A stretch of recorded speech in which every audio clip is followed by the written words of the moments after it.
हरे कृष्णा, राधे राधे। हम सभी साधक वैदेही की आत्मकथा श्रवण कर रहे हैं। भाग 161 गतांग से आगे। मैं वैदेही, लक्ष्मण रोको, रथ रोको, मैं चहकती हुई बोली थी। पर रथ रुका नहीं। क्यों नहीं रोका रथ? मैंने शिकायत की लक्ष्मण से और कुछ देर मुंह फुलाकर भी बैठी रही। पर लक्ष्मण आज उद्विग्न थे। उनके चेहरे से स्पष्ट लग रहा था। क्यों नहीं रोका रथ? कितने प्यारे हिरण थे। मैं उनको दाने खिलाती। पर पता नहीं तुम जब से चले हो अयोध्या से कुछ उदास से लग रहे हो, कुछ बोल भी नहीं रहे। क्या बात है लक्ष्मण? मैं बार बार पूछ रही थी। पर लक्ष्मण ऐसे अशांत थे जैसे उनके हृदय में ज्वाला फट रही हो। वो मेरी ओर देख भी नहीं रहे थे। अरे रुको तो भाई, रुको। देखो ये विप्र बालक जा रहे हैं, इनको कुछ दक्षिणा तो दे दूं। पर ये पहली बार हो रहा था कि लक्ष्मण मेरी कोई बात नहीं मान रहे थे। आगे बस्ती दिखाई दी जहां नागरिक लोग आ जा रहे थे। रघुकुल की ध्वजा रथ में देखते ही सब दौड़े। महारानी सियाजू की जय जय जय, अयोध्या की साम्राज्ञी की जय जय जय। मेरे ऊपर फूलों की वर्षा कर रही थी नारियां।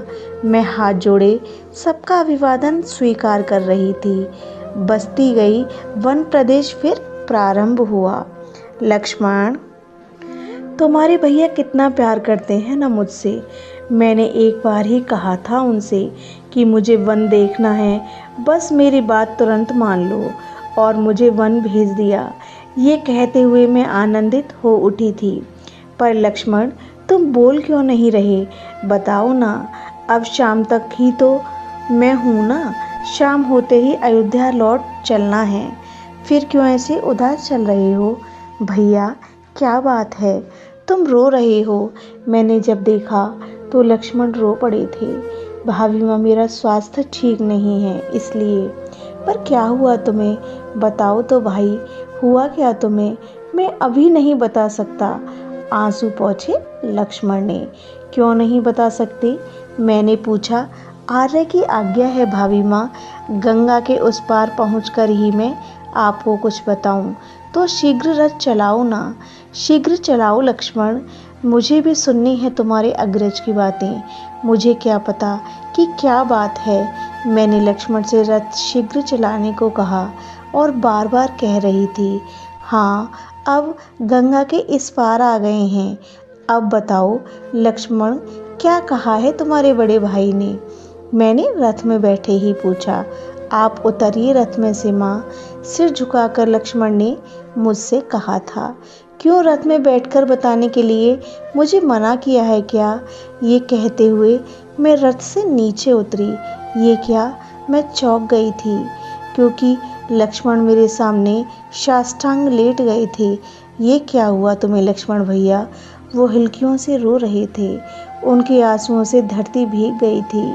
माँ, भैया श्री राम ने आपका त्याग कर दिया है क्या? मेरी बुद्धि स्तब्ध हो गई। मैं जड़वत खड़ी रह गई। मेरे लिए जगत शून्य हो गया। लक्ष्मण बोलते गए, धोबी की बात। मैं अपावन हो गई रावण के यहाँ रहने से। धोबी ने यही सब कहा, यही सब कहते गए। लक्ष्मण ये सब बात बताकर रथ की ओर बढ़ गए थे। मैं खड़ी रह गई थी अकेली।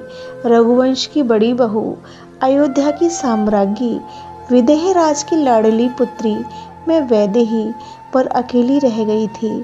आज मेरे साथ कोई नहीं था।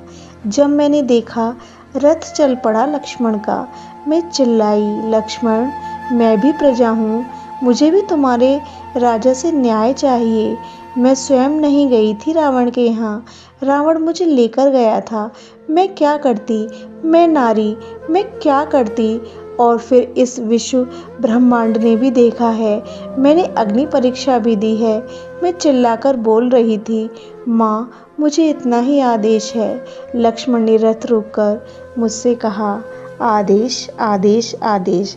हाँ, तुम लोग तो कठपुतली हो अपने अग्रज के।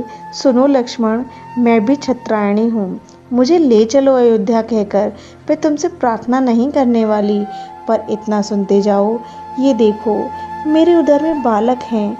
देखो मैं चिल्लाई, देखो लक्ष्मण, कहीं ऐसा न हो कि इन बालक के लिए भी मुझे परीक्षा देनी पड़े। देखो मैं कितना रोष करती। मेरे अश्रु बह चले थे, अब धारा निकल पड़ी नैनों से। लक्ष्मण कुछ नहीं बोले, वो चल दिए रथ लेकर। मैं भी दौड़ी गंगा की ओर। मैं कूद जाऊंगी, इस जीवन को ही समाप्त कर दूंगी। मैं कूदने ही जा रही थी कि तभी मेरा हाथ अपने गर्भस्थ शिशु की ओर गया। पैर मार रहे थे जोर जोर से। मैं टूट गई, मैं बैठ गई।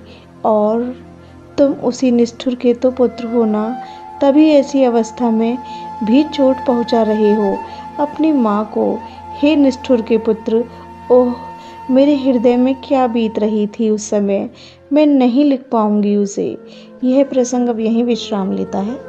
हरे कृष्णा, राधे राधे।